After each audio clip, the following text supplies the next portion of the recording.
a Markov chain is a discrete time, as I've said, it's a discrete time stochastic process in which the current state depends only on the previous state.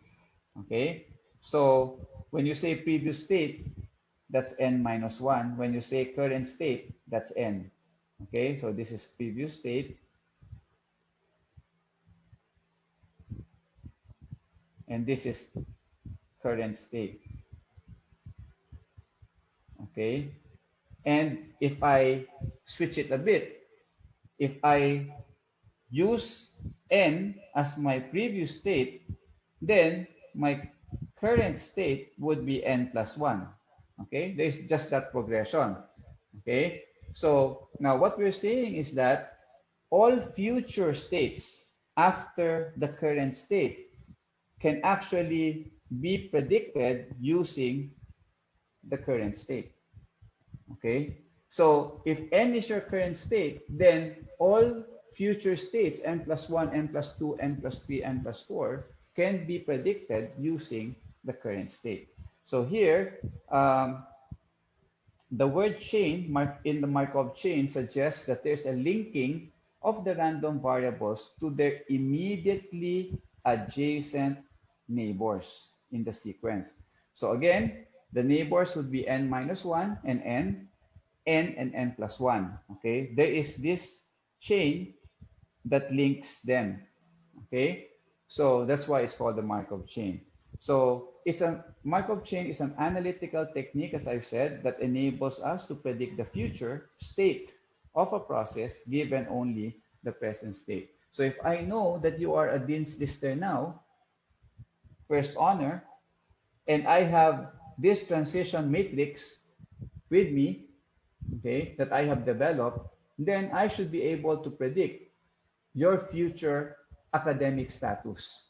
Whether you're going to be a Dean's Lister or whether you're going to be not a Dean's Lister, I will be able to predict that. Similarly, if I know that I have high sales now because I have this transition matrix, okay, I will be able to predict the sales status of a company several months from today. Okay, so transition probability is denoted by Pij, this one,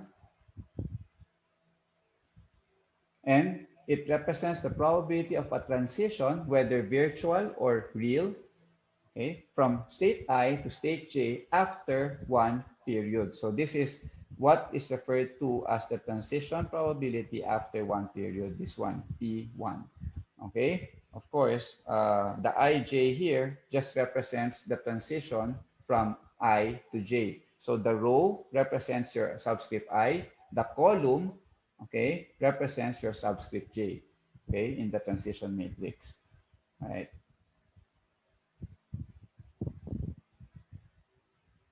Okay, so as I've said, you can see the left side of your screen. This is how a transition matrix looks like, and in symbol form, this point 6 is called P11, okay, or in this particular example, it's PHH.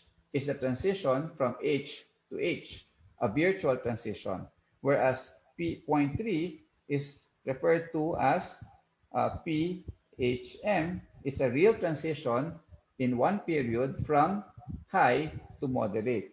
And this one, let's take another example. This one is the transition probability from low, okay, which is this one, low, to moderate, okay, and that's again another real transition. All right, so this is what we see in a transition matrix. Now, assumptions of the Markov chain. So the first assumption is the most important, and I've already told you that. Okay, the knowledge of the state at any time, okay, is sufficient to predict the future. Or given the present, okay, this one, which is the present, the future is independent of the past, and therefore the process is said to be forgetful. Okay? Kung ano man nangyari sa nakaraan, kinalimutan na lahat yon. It's just the present that matters if we want to predict the future. Okay, so that's the Markovian assumption. The second one is the stationary assumption, where we say that this probability mechanism is assumed as stable. And hence, because the probability mechanism is stable, then we can have the Markovian assumption. Okay, because this probability matrix is stable, then we only have to rely on this probability matrix for us to be able to predict what is going to happen in the future. Okay, so remember Markovian assumption, and for that to actually hold, you need the stationary assumption, wherein the probability mechanism is very stable. Okay, so we will be referring to this example, example problem one, in most of our calculations, no? Just to uh, familiarize ourselves uh, in setting up the states and the transition probabilities. Okay, so let's read. No, there are three service stations sharing a local market in which customers make weekly purchase. At the start of week one, stations A, B, and C each had 40% of the market, while station C has 20% of the market. So let's denote uh, the current state of the bar of the process as pi. Okay, well, where pi is the market share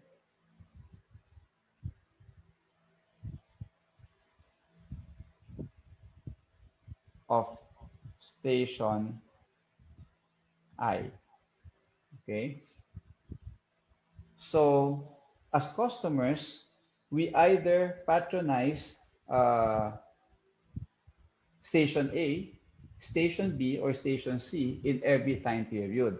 So we can now say that station A, B, and C are actually our state space. Okay, those are the possible values of the state that you can be in at any given time, okay, any given time period. Okay, so therefore I can now say that pi is equal to, in terms of market share, no, 0.4, 0.4, and zero point 0.2. Okay, so this is your pi, market share of A, market share of B, and market share of C. Okay, so read on. Um, a market research firm has discovered the following weekly changes. So we are actually starting. So imagine a company or uh,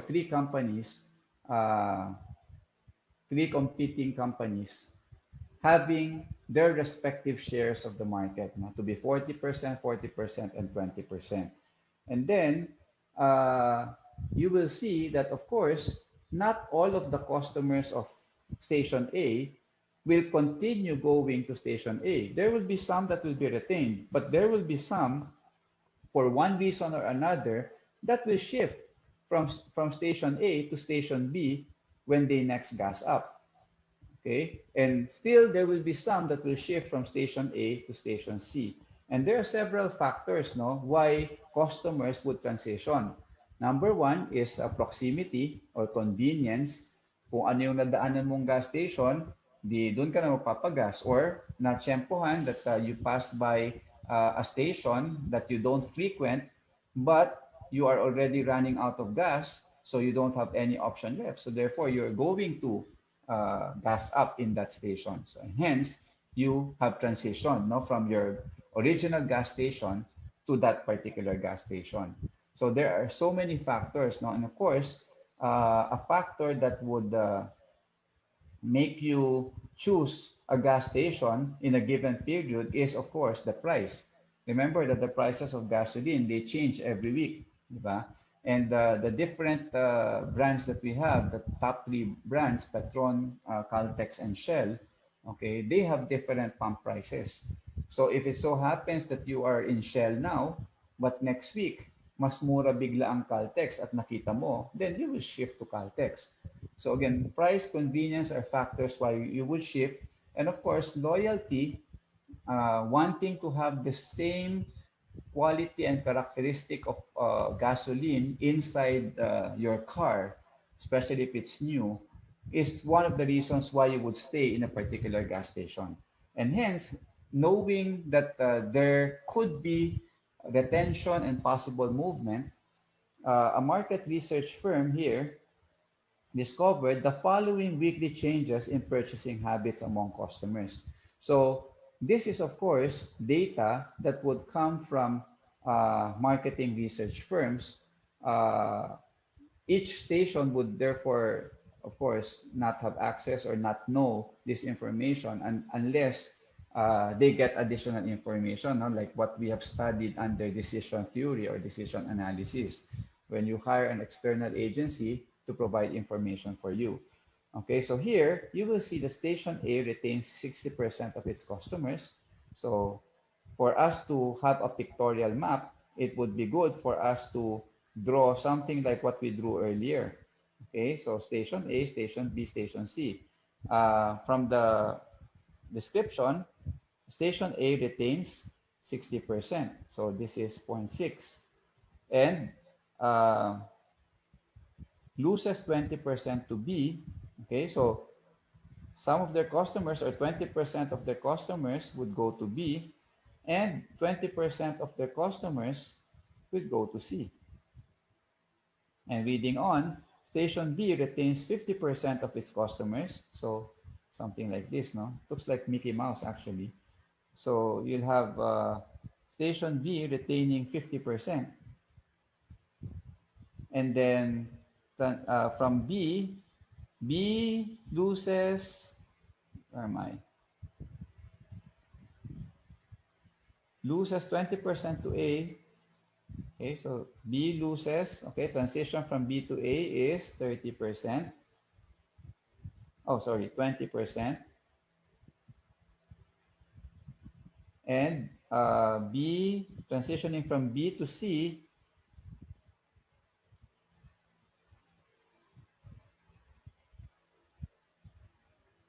is 30%. Okay, and then C retains 70%. So here you have 70%. And then loses 20% to B. So you have 0.2 moving from C to B, and 0.1 moving from C to A. So this transition diagram actually represents all the movements that are happening between and among stations A, B, and C. Okay, you're asked to formulate the transition matrix and draw the transition diagram. So this is already your transition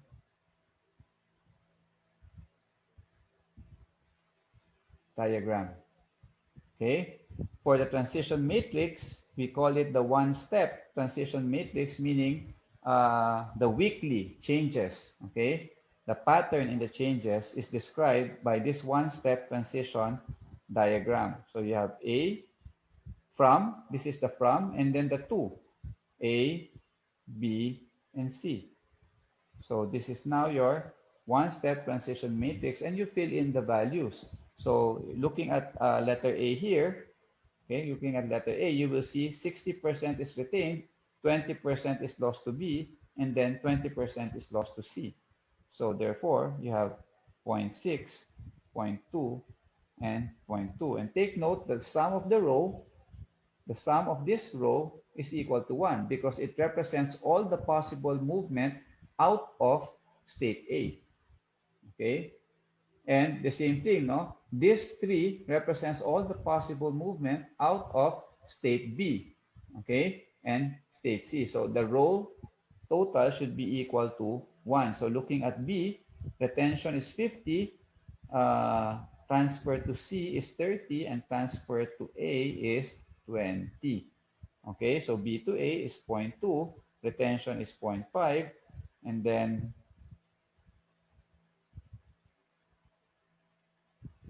transfer to C is 0.3. And for C, retention is 0.7, transfer to B is 0.2, and then transfer to A is 0.1. Okay, so this will now satisfy the two things that are required, transition diagram and transition matrix. Okay, so this is your transition matrix.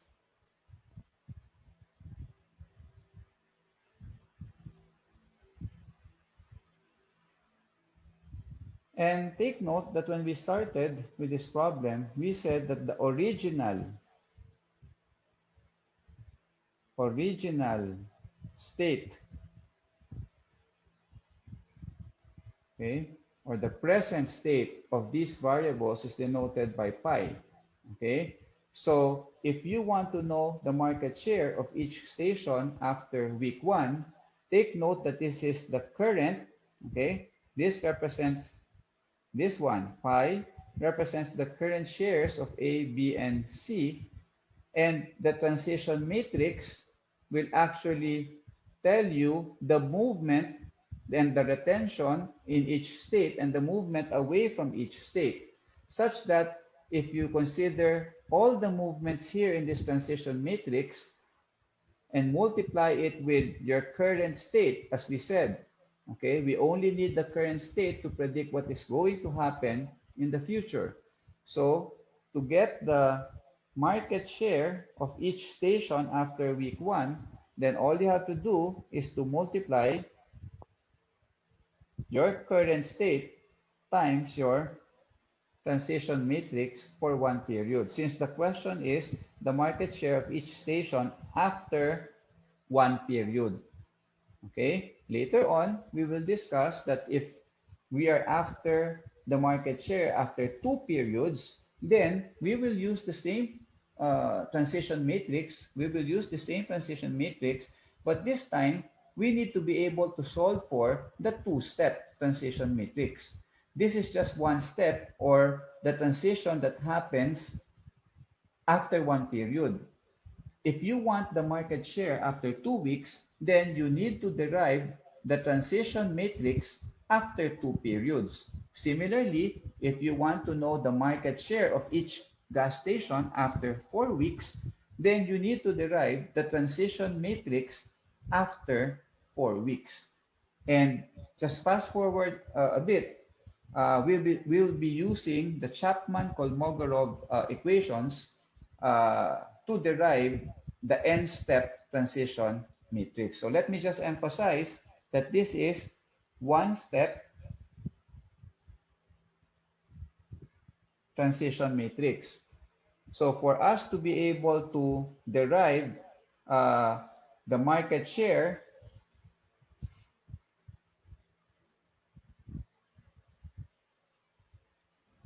of stations A, B, and C after n periods, then we need what we call the n-step transition matrix, which will be denoted as P raised to n. Okay?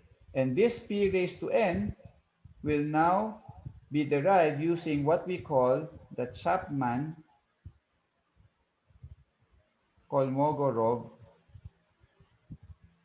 equations, no? Named after, I think, Russian mathematicians as well, no? Just like Markov. Okay. So I hope that's clear, no? Since the question is about market share of each station after 1 week, then pi of state I, okay, will just be times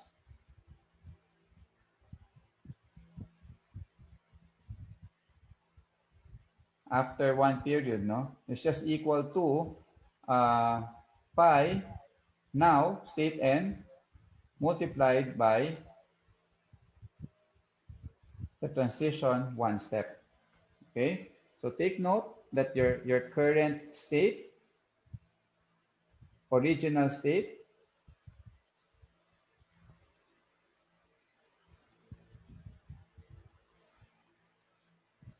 okay, multiplied by your one-step transition, or all the changes that happens in one period.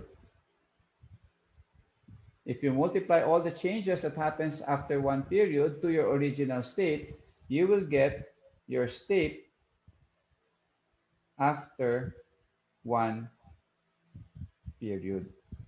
Okay? So, applying this formula, we will now have point 4. Point 4, this is for A, gasoline B, and stations B, and this is for station C. Then multiply that by your matrix, which is point 4. Sorry, we have to copy what's up there. Point 6, point 2, point 1, right? I'm hoping that anyone can dictate to me, but since this is a recording, uh, I'm actually speaking to no one, so I have to do this myself. So 0.6, 0.2, 0.1, 0.2, 0.5, 0.2, and then the last column would be 0.2, 0.3, and 0.7.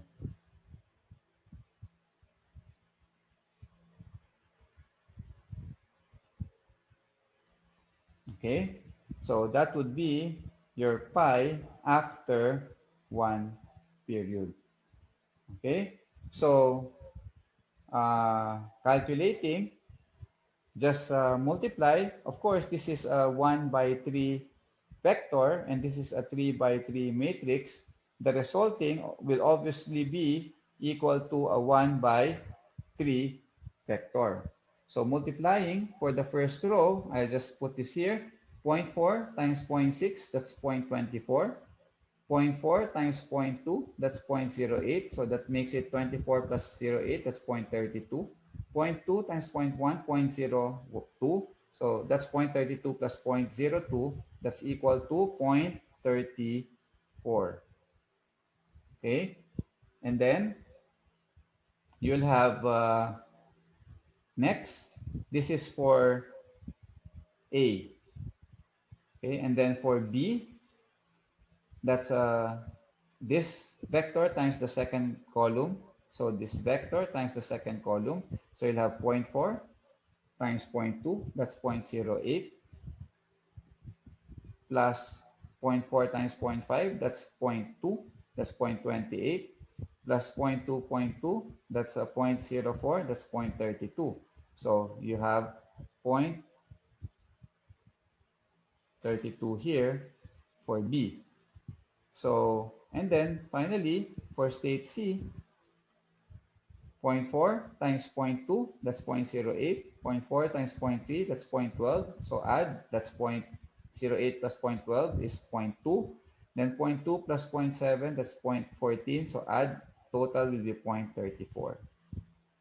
Okay, so take note that the market shares, the sum of 34, 32, and 34 should be 100%. Okay, and this now represents the market shares, okay, of A, B, and C after one period or 1 week. So take note from the original market share of original market share of 0.4, okay, for market A. After one period, after all the transitions that will happen, take note that A will retain 0.6, will lose 0.2, will lose 0.2, but it will also gain a little from B and a little from C. But the gain, take note, the gain, I'll use this one. Okay. Take note that it loses this, A loses this to B and C, and gains this one from B and C. So take note that the loss is higher than the gain, okay? And therefore, after all the transitions, the switchings that happens, 0.4, the original market share of 40% drops down to 40%. Let's look at C, station C. For station C, it started with 0.2, okay? But because it retains much of what it has what it has in the beginning, and then it loses, take note, it loses point 0.1 and point 0.2, okay, to A and B, okay, but it gains, look at this, point, so let me erase this for clarity, okay, again, point 0.1 and point 0.2 is what C loses to A and B respectively, whereas point 0.2 and point 0.3 is what it gains from A and C respectively. So take note that here, C retains majority of its customers and gains more from A and B than it loses to A and B. And therefore, you expect that this 20% will drastically increase or improve, okay, after 1 week. And hence, you see that from point 0.2, the market share has become 0.34. Basically, it has already caught up with the leader in the present. The leaders in the present in terms of market share are A and B, having 40% share each of the market. But after 1 week, because of this transition pattern that happens, okay, after 1 week, it has already caught up and has assumed the number one position, okay, in the market. Okay. Now, as I've said, since we can predict the future just using this present transition diagram, then we expect that in the coming weeks, in week 2, week 3, week 4, week 5, etc., station C will continue to build up its market share if this probability mechanism is assumed to be stable, which is one of the assumptions of Markov. If this is stable, then C will continue to build up its market share because of the high retention rate, this one, and the high rate of transition into its station versus the transition outside of its station, going to other stations. Okay, so it will continue to build. So we already know that in the next period, station C will be the leader in the market already. Okay, and it will gradually eat up the market share of A and B if we follow this transition pattern. I hope